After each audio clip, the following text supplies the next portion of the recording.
નમસ્કાર, ભાગ્ય દર્પણમાં આપનું સ્વાગત છે. હું છું કૃષ્ણા. દર્શક મિત્રો, જીવનમાં સૌથી મોટી શક્તિ આત્મવિશ્વાસ છે. તો આજના સુવિચાર સાથે શરૂ કરી આપણા ભાગ્યના દર્પણને રજૂ કરતો અમારો વિશેષ કાર્યક્રમ ભાગ્ય દર્પણ.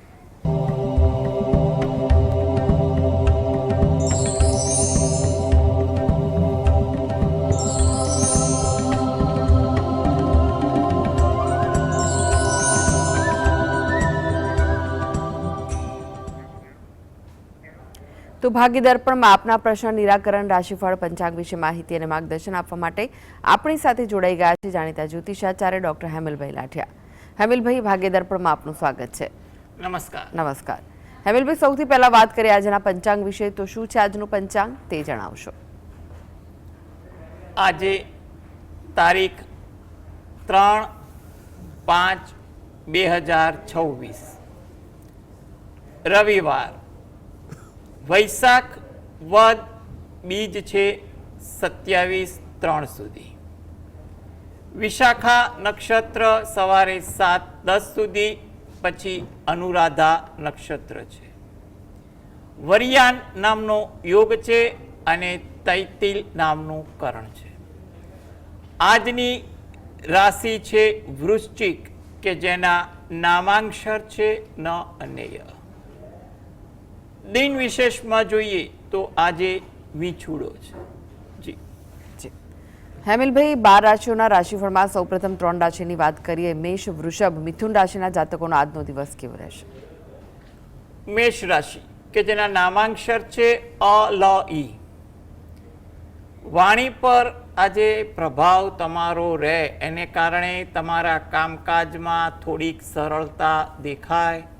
કોઈ જગ્યાએ મુલાકાત હોય, એ મુલાકાત આશાસ્પદ કે સફળ બને તેવું પણ બની શકે. કોઈ જગ્યાએ મુસાફરી થાય કે તેનું આયોજન થાય તેવું બની શકે. વૃષભ રાશિ, કે જેના નામાંક્ષર છે બ વ ઉ. કોઈ પરિવર્તનના યોગ દેખાઈ રહ્યા છે. તમારા વિચારોમાં પરિવર્તન થાય કે તમારા કામકાજમાં પરિવર્તન આજે આવે તેવું બની શકે. આત્મવિશ્વાસ તમારામાં સારો જોવા મળે, જેની સારી અસર તમારા કામકાજ અને દિનચર્યામાં પણ પડે.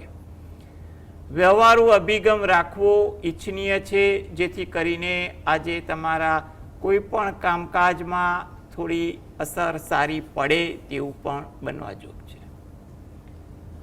મિથુન રાશિ, વાતચીતમાં થોડી કાળજી રાખવી. કોઈ જગ્યાએ ગેરસમજ કે દ્વિધા ન થાય તેનું ધ્યાન રાખવું. નવું આયોજન થાય, નવું કાર્ય થાય તેવું બને. થાકની અસર તમારી દિનચર્યામાં પણ સારી રહે તેવું કહી શકાય.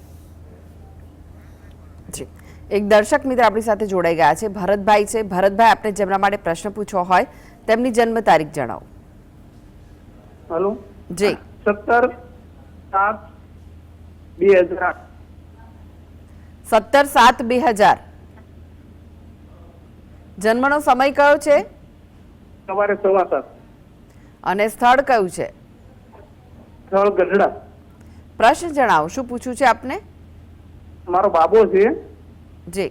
એ ભણવામાં ધ્યાન નથી રહેતું અને મારે એને શું ધંધો કરાવડાવવો એમ.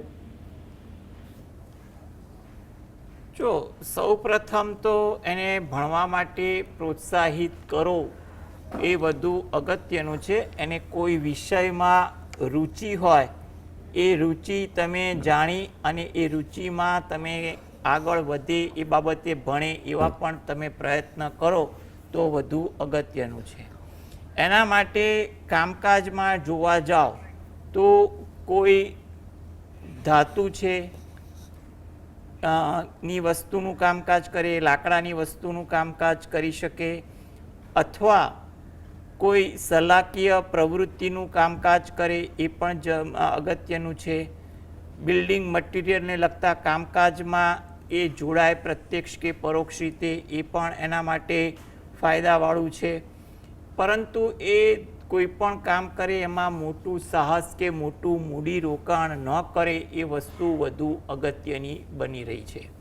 એટલે એ બાબતે થોડુંક ધ્યાન રાખે તો એના માટે વધુ અગત્યનું રહેશે. એટલે નાના પાયે કોઈ કામકાજ કરે અને જો શક્ય હોય તો અત્યારે સમય સારો છે તો થોડું ભણવામાં ધ્યાન આપી અને કોઈ જે જગ્યાએ ફિલ્ડમાં ભવિષ્યમાં વ્યવસાય કરવો હોય તો વ્યવસાય શીખવા માટે કોઈ જગ્યાએ નોકરીમાં જોડાય એ પણ એના માટે સારું રહેશે. એનું સારું કારકિર્દી બને એ હેતુથી એ પોતે દરરોજ જે સવારે ઘરે બેસીને દત્ત બાવાનીના પાઠ વાંચે અને ગાયત્રી ચાલીસાના પાઠ વાંચે એ જરૂરી છે. જી, ધર્મેશભાઈ જોડાઈ ગયા છે. ધર્મેશભાઈ, આપને જેમના માટે પ્રશ્ન પૂછવો હોય તેમની જન્મ તારીખ જણાવો. મારી જન્મ તારીખ 27/61 છે. સમય? સમય સવારે 10:05 મારું જન્મ સ્થળ. સમય એકવાર ફરી જણાવશો? 10:55 સવારે. જી, પ્રશ્ન જણાવો, શું પૂછવું છે? હમણાં કેટલાય ટાઈમથી કોઈ કામ નથી થતું અને આપણે ખેંચી થાય છે અને સંબંધો ખરાબ થઈ રહ્યા છે. જી, ખબર નથી પડતી કે શું થઈ ગયું છે. જો અત્યારે તમારે 2026માં સમય મધ્યમ છે એટલે કામકાજમાં વ્યવહારમાં થોડી ધીરજ અને કોને વ્યવહારુતા રાખી આગળ વધવું હિતાવહ છે. કંઈ પણ પ્રકારનો રઘવાટ ઉશ્કેરાટ ઉતાવળ ન કરવી. શક્ય હોય એટલા અનુભવી બની વ્યવહારુ બની અને કોનેથી તમે તમારા કામકાજમાં અને વ્યવહારમાં ધ્યાન આપશો તો પરિસ્થિતિ ધીરે ધીરે હળવી થાય તેવું બની શકે. હાલ 2026 મધ્યમ છે એટલે તમે થોડાક પરિસ્થિતિ જાળવીને રહેશો તો ઘણો ફાયદો થશે. તદુપરાંત તમે દરરોજ જે રાત્રે ઘરે બેસીને પંચમુખી હનુમાન દાદાનું ધ્યાન ધરી 5 વાર હનુમાન ચાલીસાના પાઠ વાંચી અને હનુમાન દાદાને પ્રાર્થના કરો તો ધીરે ધીરે પરિસ્થિતિ નિયંત્રણમાં રહી સુધારા તરફી જવાની વાત થાય તેવું બની શકે. ગીતાબેન જોડાઈ ગયા છે. ગીતાબેન, આપને જેમના માટે પ્રશ્ન પૂછવો હોય તેમની જન્મ તારીખ જણાવો. બાબા માટે પૂછવાનું છે, એનું ભવિષ્ય કેમ છે? જન્મ તારીખ શું છે? જન્મ તારીખ 3 જૂન 2002. સમય કયો છે જન્મનો? રાત્રે 1:45. અને સ્થળ? જામનગર. જી, અને ભવિષ્ય વિશે પૂછવા માંગો છો? હા, 3 જૂન. હા હા, જો ભવિષ્ય તો જોવા જઈએ ને તો એનું સારું છે. અત્યારે 2026 ભલે મધ્યમ રહ્યો પણ આગળના 2027, 28, 29નું વર્ષ સારું છે, આશાસ્પદ છે. એટલે એ બાબતે કોઈ ભણવામાં કે કારકિર્દીની શરૂઆતમાં અથવા જે પણ કોઈ અંગત બાબતની સમસ્યામાં હોય તો એના નિરાકરણ માટે સારા પ્રયત્ન આવી બધી બાબતે ધીરે ધીરે અત્યારે 2026માં કરવું તો જેથી કરીને આગળ જતાં એના સારા ફળ મળે તેવું કહી શકાય. ભવિષ્ય સારું છે. અત્યારે ફક્ત ધીરજ રાખો, વ્યવહારુતા રાખો. આગળ સમય સારા આવી રહ્યા છે, એમાં ઘણા સારા કાર્યો પણ થઈ શકશે. આ હેતુથી એ પોતે જે પણ ભગવાન પર શ્રદ્ધા રાખે એને પ્રાર્થના કરે. તદુપરાંત ગજેન્દ્ર મોક્ષના પાઠ વાંચે અને સાંભળે અને રાત્રે હનુમાન ચાલીસાના પાઠ વાંચે. તેમજ જ્યારે પણ સમય મળે ત્યારે અઠવાડિયામાં એકવાર કે મહિનામાં એકવાર નજીકના શંકર ભગવાનના મંદિરે દર્શન કરવા જઈ ત્યાં પ્રાર્થના કરી 12 પીપળાના વૃક્ષને જળ વડે સિંચન કરી પ્રદક્ષિણા ફરે અને ત્યાં પણ પ્રાર્થના કરે તો એની પ્રતિકૂળતા જે પણ હશે ધીરે ધીરે ઓછી થશે અને કામકાજમાં જીવનમાં અનુકૂળતા શરૂ થાય તેવું કહી શકાય. સવિતાબેન જોડાઈ ગયા છે. સવિતાબેન, આપને જેમના માટે પ્રશ્ન પૂછવો હોય તેમની જન્મ તારીખ જણાવો. 7/8/2022. જન્મનો સમય? 1 થી 1:30 બપોરનો. અને સ્થળ કયું છે? અમદાવાદ. પ્રશ્ન જણાવો, શું પૂછવું છે? અમારા બાબો છે નક્ષ, એ થોડો જિદ્દીલો છે અને એનો અભ્યાસમાં કેવો રહેશે મોટો થશે? જી, જો અત્યારે તો કદાચ સ્વભાવમાં ચંચળતા હોય, છોકરમત હોય તેવું બને એટલે તમે થોડી ધીરજ રાખો અને એને માટે પ્રેમથી સમજાવટથી ફોસલાઈને તમે પ્રયત્ન કરજો તો પરિસ્થિતિ ધીરે ધીરે આગળ સુધરતી જાય તેવું બની શકે. આશા છે કે એને જૂન મહિના પછીની પરિસ્થિતિમાં પણ થોડો ફાયદો થાય એટલે એ પછી તમે થોડા પ્રયત્ન વધારજો તો ધીરે ધીરે આગળ એને સારી અસર થાય. આ હેતુથી તમે જે પણ તમારા આરાધ્ય દેવ હોય એની ભક્તિ તમે કરો. તેમજ સરસ્વતી માતાના કોઈ પણ મંત્રના જાપ તમે ઘરે બેસીને એના માટે પ્રાર્થના કરો એ તમારા માટે ઈચ્છનીય છે. સુરેશભાઈ જોડાઈ ગયા છે. સુરેશભાઈ, આપણે જેમના માટે પ્રશ્ન પૂછ્યો હોય તેમની જન્મ તારીખ જણાવો. સુરેશભાઈ, આપને જેમના માટે પ્રશ્ન પૂછ્યો હોય તેમની જન્મ તારીખ જણાવો. 29/5/1959 જન્મનો સમય કયો છે સવારે 10 વાગે મેડમ. અને સ્થળ કયું છે? અમદાવાદ. પ્રશ્ન જણાવો, શું પૂછવું છે? સાડા સાતની પનોતી ચાલે છે કે 7 વર્ષથી પરેશાન રહું છું. તબિયત સારી નહીં રહેતી. જી જી. જો તમને એક વસ્તુ એ કહી દઉં કે તમારે પરેશાની કંઈ પણ પ્રકારના પ્રોબ્લેમ હોય તો સાડા સાતીને જ કારણે થાય છે એવું મનમાં ના રાખવું. હા, સાડા સાતીમાં પરીક્ષા થાય પણ દરેક લોકોને થાય કે દરેક લોકો હેરાન થાય એવું જરૂરી નથી. કોઈને સાડા સાતી દરમિયાન પ્રગતિ થાય તેવા પણ યોગ ઘણીવાર જોવા મળે છે. વર્તમાન સમય તમારો એવો છે કે જેને કારણે તમે થોડાક ડિસ્ટર્બ થાઓ, કારણ કે મહાદશા પણ ઘણી પ્રભાવશાળી હોય છે સાડા સાતીના સમય દરમિયાન કે અન્ય ગોચરના પરિણામ દરમિયાન. એટલે એવી ઘણી બધી ગણતરીઓ થતી હોય છે. એટલે ફક્ત એક વસ્તુને કારણે તમારે ચિંતા કરવી નહીં. તમારી પરિસ્થિતિમાં ધીરે ધીરે સુધારો આવશે. નવેમ્બર 2026 પછી પરિસ્થિતિ થોડી વધુ સારી થશે. અત્યારે પણ સુધારા પર છે, એટલે ચિંતા કરવી નહીં અને સારા પ્રયત્નો કરી કામકાજમાં ધ્યાન આપવું. તમે દરરોજ જે સવારે ઘરે બેસીને શંકર ભગવાનના કોઈ પણ મંત્રના જાપ કરો અને એકવાર હનુમાન ચાલીસાના પાઠ વાંચો. જ્યારે પણ સમય મળે અને અનુકૂળ હોય તો નજીકના શંકર ભગવાનના મંદિરે દર્શન કરવા જઈ ત્યાં પણ પ્રાર્થના કરવી, પીપળાના વૃક્ષને જળ વડે સિંચન કરી પ્રદક્ષિણા ફરવી, તેમજ પક્ષીને ચણ પેટે થોડાક દાણા પીપળાના વૃક્ષની આસપાસ કોઈ વસ્તુ રાખવાની જગ્યા રહેતી હોય તો ત્યાં આગળ મૂકવ્યો અને પ્રાર્થના કરવી. ધીરે ધીરે તમારી પરિસ્થિતિમાં સુધારો થાય તેવું તો લાગી રહ્યું છે. રાઘવભાઈ જોડાઈ ગયા છે. રાઘવભાઈ, આપને જેમના માટે પ્રશ્ન પૂછ્યો હોય તેમની જન્મ તારીખ જણાવો. હા, મારા બેબી માટે પૂછવાનું છે. જન્મ તારીખ શું છે? 22/4/2005. જન્મનો સમય કયો છે? સવારે 7 વાગે. અને સ્થળ?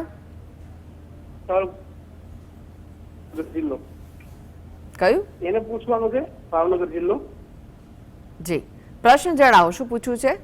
એને આજે નીટની પરીક્ષા છે, તેનું રિઝલ્ટ કેવું આવશે અને ભણવામાં કેવું થશે અને એની રાશિ શું આવે?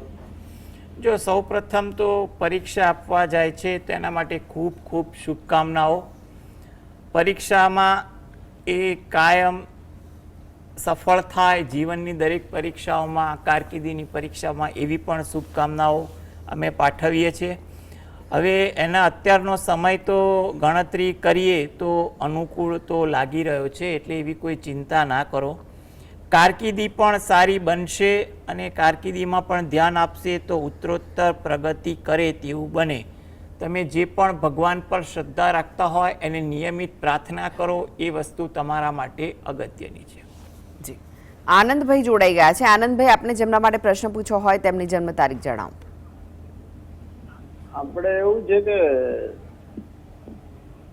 ગમે તેટલું કામ કરીએ ને તો કે જન્મ તારીખ જણાવો પહેલા, જેમના માટે આ પ્રશ્ન પૂછી રહ્યા છે.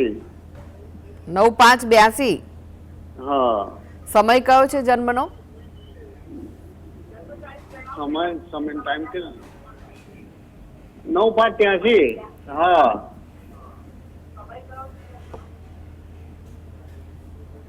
બપોરનો. બપોરે કેટલા વાગે? 2 વાગ્યાનો. હા હા. સ્થળ કયું છે? સ્થળ પેટલાદ. જી, પ્રશ્ન જણાવો હવે, શું પૂછવું છે? બપોર 1:30 વાગ્યાનો. જી જી. પેટલાદ ગુજરાત.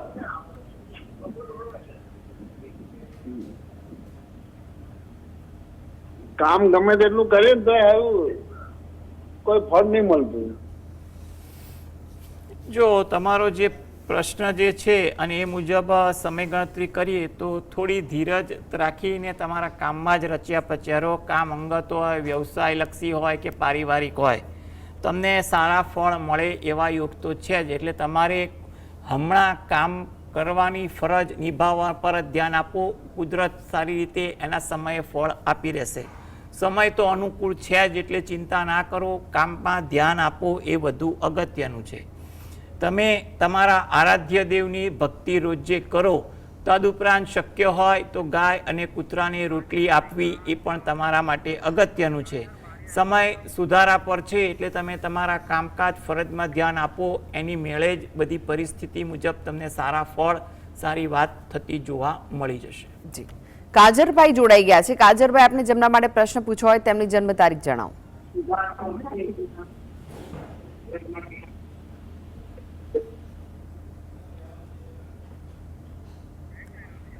લાગે છે કે તેમના સુધી અવાજ નથી પહોંચી રહ્યો. હેમિલભાઈ, તમે જોડાયેલા રહેશો. આગળ પણ બાકીની રાશિઓનું રાશિફળ આપની પાસેથી જાણીશું. તો ભાગીદાર પણ આગળ વધીએ તે પહેલા લઈએ બ્રેક.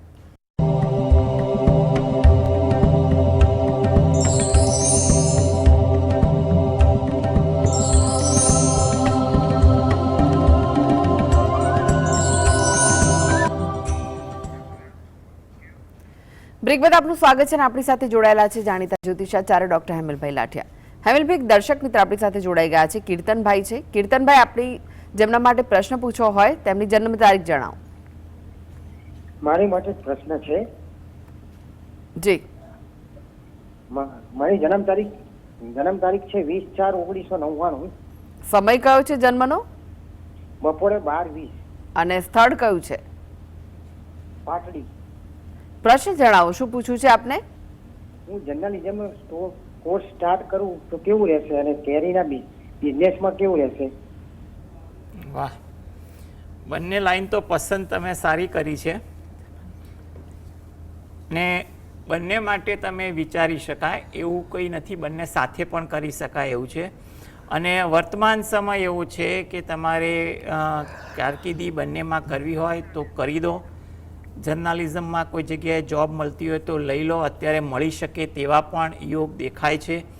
અને બીજે વ્યવસાય કરવા માગો છો એમાં પણ નાનું રોકાણ સાથે ધીરે ધીરે આગળ વધી પાયા મજબૂત ભવિષ્ય માટે ધંધાના કરો એ પણ તમારા માટે અત્યારે સમય યોગ્ય કહી શકાય. અત્યારે ફક્ત ધીરજ રાખીને ધીરે ધીરે આગળ વધો તેવી ખાસ સલાહ છે. ચોક્કસ તમે જોબ કરો અને થોડાક મૂડીરોકાણે તમે તમારો વ્યવસાય કરો. ખોટું મોટું સાહસ કરતા નહીં. એકવાર લાંબા ગાળાના આયોજન સાથે ધંધાની શરૂઆત કરજો તો લાંબા ગાળે ફાયદો થાય. એ રીતે ધીરજ રાખીને આગળ વધશો તો ચોક્કસ તમને બહુ સારી સ્થિરતા મળી શકે. આ માટે તમે દરરોજ જે સવારે ઘરે બેસીને ગણપતિ દાદાના કોઈ પણ મંત્રની તમે માળા કરો. તમે રહો છો એની નજીકમાં તમને જ્યારે પણ સમય મળે ત્યારે શંકર ભગવાનના મંદિરે જઈ ત્યાં પ્રાર્થના કરવી, ઉપસ્થિત દેવદેવીને પ્રાર્થના કરી અને પીપળાના વૃક્ષને જળ વડે સિંચન કરી પ્રદક્ષિણા ફરવી. આ પ્રકારની ભક્તિ થોડીક તમે રોજિંદી ભક્તિમાં કરો અને તમે સારું જર્નાલિઝમમાં ક્યાંય જોબ મળતી હોય તો કરો અને નાના પાયે ધીરજ રાખીને શરૂઆત કરીને તમારો જે વ્યવસાય છે એ કરો. એ આગળ જતાં તમને ફાયદો થાય એવું કરે. અત્યારે ધંધામાં વધુ નફા નુકસાનની ચિંતા ના કરતા ખૂબ જ નાનું કરજો. અનુભવ મેળવવાનો સમય છે જેથી કરીને લાંબા ગાળે ફાયદો થાય. જી, રમીલાબેન જોડાઈ ગયા છે. રમીલાબેન, આપને જેમના માટે પ્રશ્ન પૂછવો હોય તેમની જન્મ તારીખ જણાવો. હા, મારા દાદા માટે છે. જન્મ તારીખ શું છે? 20/1/2001. જન્મનો સમય કયો છે? સમય છે સવારના 9:30 થી 10 વાગ્યા. અને સ્થળ કયું છે? પાટણ. પ્રશ્ન શું છે, શું પૂછવું છે આપને? પ્રશ્ન લગ્ન માટે છે અને લગ્ન ક્યારે થશે અને એને કે પિતૃદોષનું નિવારણ કરાવવું પડશે. પિતૃદોષ છે. જો બેન, સૌથી પહેલાં તમારે જે પણ વિધવાને પિતૃદોષના નિવારણની સલાહ આપી હોય તો તમે એના માર્ગદર્શન હેઠળ વિચાર કરો એ વધુ અગત્યનું છે. પિતૃને તૃપ્ત કરો, એને પૂજન કરો એ બહુ સારી વસ્તુ છે. પિતૃ આપણા પોતાના છે એટલે આશીર્વાદ તો તમને મળે તેવું તો કહી શકાય. બરાબર? એટલે આ બાબતે તમને જેને માર્ગદર્શન આપ્યું એ મુજબ તમે અનુસરો. લગ્ન યોગ તો તમને ચાલે છે એટલે તમે એ બાબતે પણ પ્રયત્ન કરો એ વધુ અગત્યનું છે. તમે અત્યારે 2026, 27, 28 ત્રણેય વર્ષ સારા છે એટલે તમે એ રીતે આગળ વધો, વ્યવહારુ વાત કરો. દરરોજ જે સવારે ઘરે બેસીને શંકર ભગવાન પાર્વતી માતાનું ધ્યાન ધરી શંકર ભગવાનની એક માળા કરવી, કુળદેવીને પ્રાર્થના કરવી, તમે જે રોજિંદી ભક્તિ કરતા હોય એ કરજો. તેમજ જ્યારે પણ સમય મળે ત્યારે નજીકના શંકર ભગવાનના મંદિરે જઈ શિવ પાર્વતીને પ્રાર્થના કરવી અને બહાર પીપળાના વૃક્ષને જળ વડે સિંચન કરી પ્રદક્ષિણા ફરી અને ત્યાં પણ પ્રાર્થના કરવી, જેથી કરીને સારો સમય જે ચાલે છે એમાં યોગ્ય જગ્યાએ તમને કામ થઈ શકે. જી હેમિલભાઈ, હવે ફરી એકવાર રાશિફળની વાત કરીએ. કર્ક, સિંહ, કન્યા રાશિના જાતકોનો આજનો દિવસ કેવો રહેશે? કર્ક રાશિ કે જેના નામાંક્ષર છે ડ અને હ. કામકાજમાં ઉત્સાહ આજે તમારામાં સારો જોવા મળે. સહયોગ તમારા કામમાં મળે, જેથી તમને સંતોષ થાય. આરામ કરવાની વૃત્તિ પણ તમારામાં વધુ જાગે. સિંહ રાશિ કે જેના નામાંક્ષર છે મ અને ટ. વાર્તાલાપમાં સમય પસાર થાય તેવું બને, નીત નવી ચર્ચાઓ થાય. અગત્યની કોઈ જગ્યાએ વાતચીત કરવાની હોય એ વાતચીત પણ થાય. નવું જાણવા મળે, શીખવા મળે, આજે એવા પણ યોગ છે. કન્યા રાશિ નામાંક્ષર છે પ ઠ ણ. કામકાજમાં વ્યસ્ત વધુ રહેવાય. નાના નાના કામકાજમાં આજે તમારો સમય પણ પસાર થાય. કામકાજમાં હિત શત્રુઓ ખટપટી પણ કાબૂમાં રહે, એટલે કામકાજ પર વિપરીત અસર પણ ન થાય. વાહન ધીમે ચલાવવું એ તમારા માટે સલાહભર્યું છે. જી હવે વાત કરીએ તુલા, વૃશ્ચિક, ધનુ રાશિના જાતકોની. તેમનો આજનો દિવસ કેવો રહેશે? તુલા રાશિ કે જેના નામાંક્ષર છે ર અને ત. લોકો સાથે સુમેળ રહે, નાના નાના કામકાજમાં સહયોગ મળે, નવું જાણવા મળે, શીખવા મળે. તમે આજે સામાજિક કામકાજમાં યોગદાન પણ આપો તેવું બનવા જોગ છે. વૃશ્ચિક રાશિ નામાંક્ષર છે ન અને ય. આજે વાર્તાલાપમાં ચોકસાઈ રાખવી, કોઈ ગેરવ્યાજબી વાત ન થાય તેનું ધ્યાન રાખવું. દિનચર્યામાં વ્યવહારુ અભિગમ રાખવો, જેથી સરળતા દિનચર્યા અને કામકાજમાં પણ પડે. ધીરજ આજે રાખવી હિતાવહ છે. ધન રાશિ આ જાતકોને આજે મુલાકાતમાં સમય થોડોક વધુ પસાર થાય, માટે ધીરજ શાંતિ રાખવી જરૂરી છે. કોઈ જગ્યાએ મુસાફરી થાય કે તેનું આયોજન પણ થઈ શકે. જી હવે વાત કરીએ અંતિમ 3 રાશિ મકર, કુંભ, મીન રાશિના જાતકોની. તેમનો આજનો દિવસ કેવો રહેશે? મકર રાશિ કે જ્યાં નામાંક્ષર છે ખ અને જ. જાણવાની વૃત્તિ તમારામાં આજે વધુ રહે. ઉતાવળ કામકાજમાં થતી જોવા મળે, માટે શાંતિ રાખવી. વાતચીતમાં કોઈની સાથે મતભેદ ન થાય તેનું પણ ધ્યાન રાખવું. કુંભ રાશિ નામાંક્ષર છે ગ સ શ. સહયોગની ભાવના તમારામાં વધુ જોવા મળે. પરિચિત સાથે સમય વધુ પસાર થાય. તમારા કામકાજમાં પણ તમને સહયોગ મળે તેવું બને. મીન રાશિ નામાંક્ષર છે દ ચ ઝ થ. આજે ઉશ્કેરાટ ન આવે તેનું ધ્યાન રાખવું. અંગત કામકાજમાં ધાર્યા કરતાં વધુ સમય પસાર થાય. થાકની અસર પણ તમારી દિનચર્યામાં વધુ જોવા મળે તેવું બને. જી હેમિલભાઈ, જીએસટીવી સાથે જોડાવા માટે, દર્શક મિત્રોને માહિતી અને માર્ગદર્શન આપવા માટે આપનો આભાર. નમસ્કાર. નમસ્કાર. તો દર્શક મિત્રો, આ સાથે જ ભાગીદાર પણ આજે બસ આટલું જ. મને રજા આપશો. નમસ્કાર.